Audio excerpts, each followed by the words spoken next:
Je vais te faire un exercice bilan sur le second degré, un exercice type contrôle, type interro, un truc bien costaud. Ok, un truc vraiment bien pour s'entraîner pour ton contrôle, tu vas voir. Tu as vu ma vidéo sur devenir le Ironman des maths? Bon bah là clairement, ici, je vais te présenter un exercice qui va t'apprendre à gérer les exos durs du contrôle. Tu vois, les exos qui sortent vraiment du cadre, là où tout le monde se casse les dents. C'est exactement ce genre d'exercice que je vais te présenter. Je l'ai sélectionné parce que voilà, il est intéressant à plein de niveaux cet exercice, tu vas voir. Donc on a un trapèze, tu vois ici le trapèze, voilà, bam bam bam. Avec quoi comme information dessus? Bah, la hauteur on l'appelle H, on n'a pas la valeur. La grande base elle vaut 6 mètres, ok. On va mettre grand B là. Donc grand B égale 6 mètres. Et la petite base, on n'a rien dessus, tu vois, on ne sait pas ce que c'est. Et on a cet angle, 45 degrés. Et là, mystère, 45 degrés. Pourquoi on me donne cette indication? Aucune idée.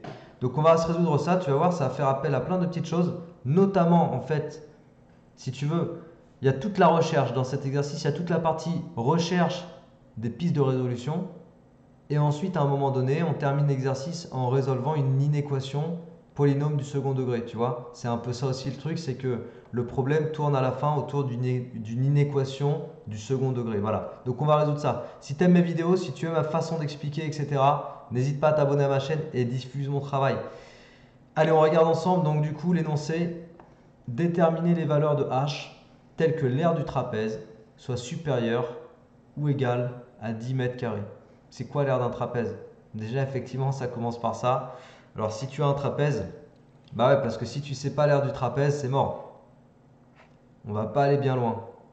Mais souvent, c'est le genre de truc, tu vois, ça c'est les formules du collège. Et vous êtes nombreux à les oublier en fait, vos formules. Donc, un trapèze, tu as deux côtés qui sont parallèles. On les appelle petite base et grande base. Tu vois, le plus grand, il s'appelle grande base, le plus petit s'appelle petite base. Tu as la hauteur et l'aire du trapèze, elle s'exprime par petite base, grande base plus petite base fois hauteur divisé par 2. Donc on se dit, puisqu'on a l'aire du trapèze qui figure dans l'énoncé, tu vois, on me parle de l'aire du trapèze et on veut que cette aire soit supérieure ou égale à 10, on se dit, j'ai besoin de l'aire du trapèze, c'est logique. Donc pour ça, il me faut la grande base, c'est bon, elle fait 6 mètres.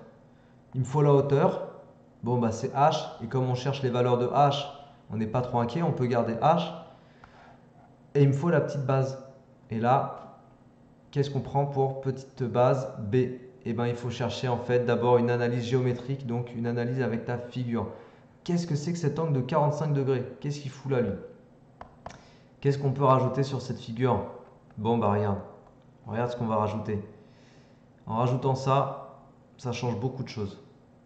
Et là, tu te dis non, ça change rien, hein. Mais si, ça change plein de choses. Bon, ici, j'ai refait une hauteur, tu vois. Du coup, là, j'ai modélisé quoi? Un triangle rectangle. T'es OK? Il est rectangle là, il y a un angle droit. Et dans ce triangle, tu vois ce triangle là? Je vais m'intéresser à l'angle qui est ici. Tiens, je vais le faire en vert. Je vais l'appeler alpha. Tu sais que la somme des angles d'un triangle, elle fait 180 degrés. Là, j'ai déjà un angle de 90. Là, j'ai un angle de 45. Regarde. Si tu fais 180 moins 90 moins 45, waouh, ça fait 45 degrés quoi. Énorme. Et bien, tu viens de déterminer que alpha, il est égal à 45 degrés. Mais là, tu me dis, mais à quoi ça te sert? À quoi ça me sert? Mais tu viens d'établir que le triangle est isocèle. Pourquoi il est isocèle? Parce que les angles de la base sont égaux. Et voilà, ça caractérise un triangle isocèle. En plus, ici, il est isocèle rectangle en fait. Et en fait, là, tu te dis, non, mais attends, ok, il est isocèle ton triangle, mais ouais, c'est cool, mais à quoi ça sert? Ok, à quoi ça sert? Je t'amène au bout du truc et là, tu vas dire, fallait faire tout ça.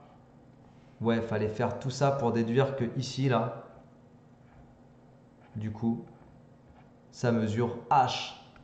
Et ouais, il est isocèle. Son sommet, il est là. Donc ce côté et ce côté, ils sont égaux. Donc là, tu as H et là, tu as H. Tu vois le truc? Donc en fait, là, tu as déterminé la longueur de ce petit morceau-là du segment. Enfin, de ta grande base, quoi. Ce petit morceau, il mesure H. H mètres. Donc ça veut dire que ta petite base, du coup, c'est quoi? C'est ce côté-là, en fait. Enfin, c'est cette longueur-là. C'est donc 6, toute la grande base, moins petit h.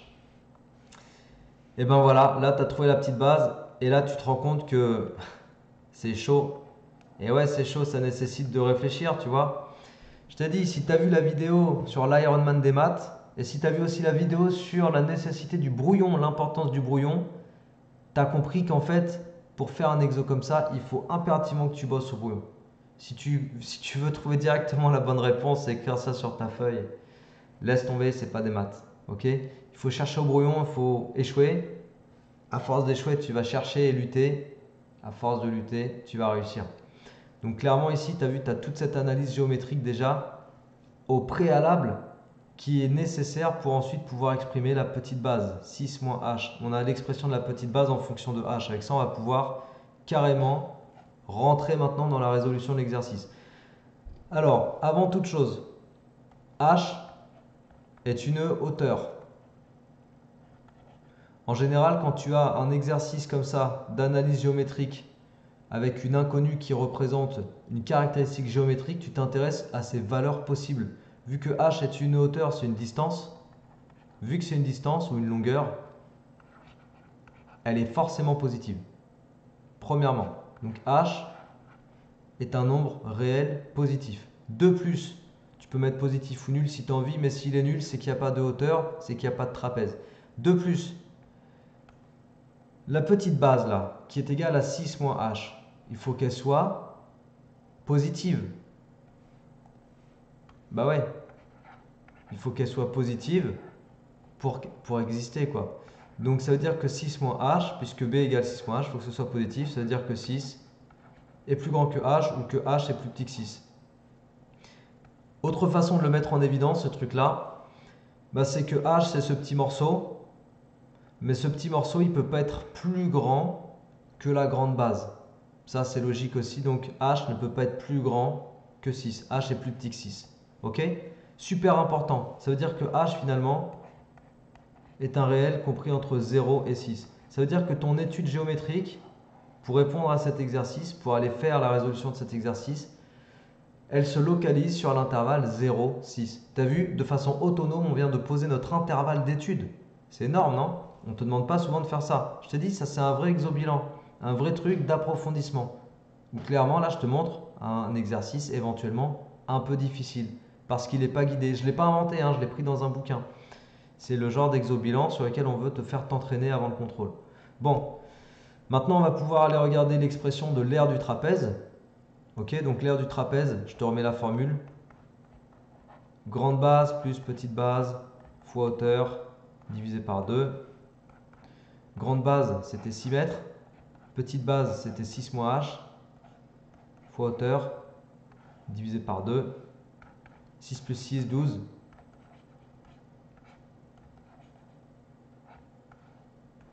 Et voilà. Donc l'aire du trapèze, voilà son expression. Je ne suis pas obligé de simplifier plus. Et maintenant, la résolution du problème. On va revoir ensemble la question posée, mais maintenant on va rentrer vraiment dans la résolution du problème. Enfin, tu te dis, ok, alors ça fait déjà quasiment 10 minutes de vidéo et on commence tout juste la résolution du problème. Et ouais, t'as vu tout ce que ça nécessite? La résolution du problème, c'est de déterminer h tel que l'aire du trapèze soit supérieur ou égal à 10 mètres carrés. Donc en gros, si tu poses le problème sous forme d'inéquation, bah, tu veux trouver l'aire supérieur ou égal, tu veux que l'air soit supérieur ou égal à 10 mètres carrés. Et l'air c'est quoi? L'air c'est 12 moins h fois h sur 2 et tu veux que ça ce soit supérieur ou égal à 10. Maintenant on peut résoudre. Donc je multiplie par 2 des deux côtés pour faire sauter mon 2 au dénominateur. Ça me fait donc 12 moins h fois h supérieur à 20. Après tu distribues h ici, là. Ça te fait moins h carré plus 12h supérieur ou égal à 20. Après, tu soustrais 20 pour ramener tous les termes du même côté, du même membre de l'inéquation. Donc ça me fait moins h carré plus 12h moins 20 supérieur ou égal à 0. Ok, et ben ça c'est quoi? Bah, c'est une inéquation du second degré. Et pour résoudre une équation du second degré, il faut que tu fasses une étude de signes. Le signe du polynôme, alors je vais l'appeler PH, ce polynôme PH égale moins H carré plus 12H moins 20. D'accord? Voilà, je l'appelle PH. Donc on va chercher quoi? On va chercher son discriminant. Donc B carré, ça te fait 12 au carré moins 4 fois moins 1 fois moins 20. Alors ça, je vais me le faire à la calculatrice si tu veux bien. 12 au carré, donc ça c'est 144. Moins 4 fois moins 1, donc plus 4 fois moins 20. Donc en gros 144 moins 80, ça fait 64. Cool. Vu que 64 est positif, tu as deux racines. H1 et H2. On va les appeler H1 et H2.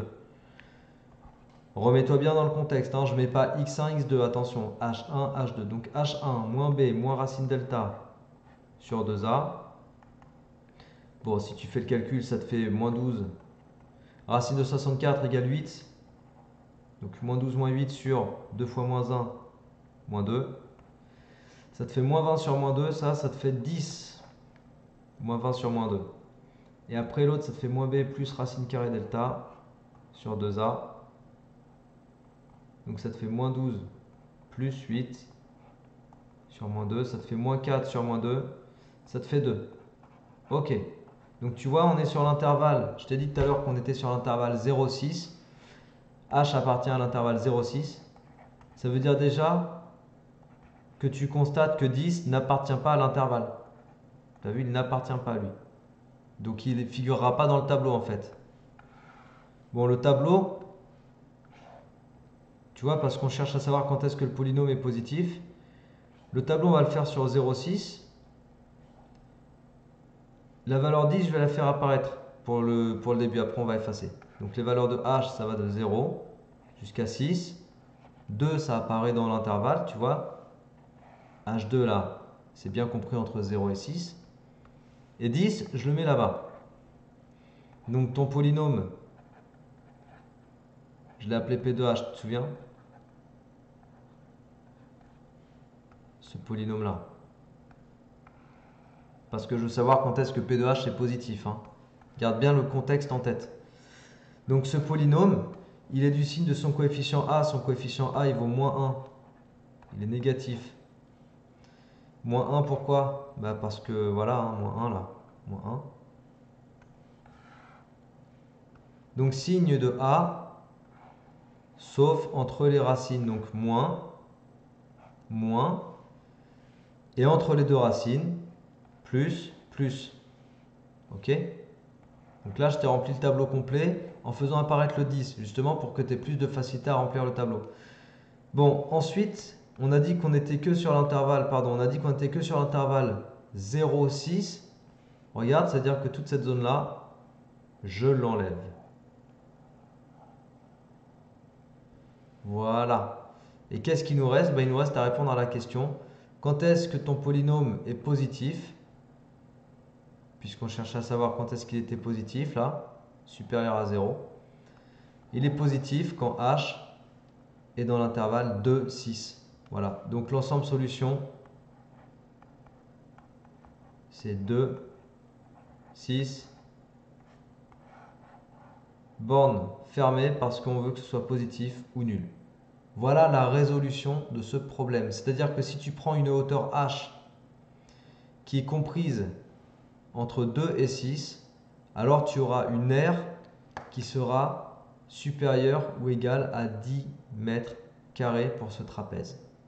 Ok? Donc voilà la résolution de ton problème. Tu vois, on l'a fait. Tu as vu tout ce que ça nécessite? Analyse géométrique. L'histoire du triangle isocèle. L'histoire de faire apparaître déjà cette petite portion-là, ce petit morceau, ce petit segment. Pour ensuite voir le triangle isocèle. Déduire les longueurs, la base, la formule de l'aire. Enfin bref. Il y a pas mal de trucs, hein. Donc voilà, un vrai exobilan, voilà à quoi ça ressemble. D'accord? Il ne faut pas que tu te mentes. Ok? Ne te dis pas qu'un exercice d'étude de signes de polynôme du second degré, c'est forcément une bête équation genre ça. Tu vois? On va pas te poser ça dans le contrôle et puis te demander est-ce que tu peux résoudre l'inéquation s'il te plaît? Ben non, on va pas te poser ça directement. Si un prof veut te mettre un exercice costaud, il te met un truc comme ça. Il te met un truc comme ça et puis éventuellement il te met une ou deux questions intermédiaires, tu vois. Mais ça nécessite quand même une grosse analyse, ok?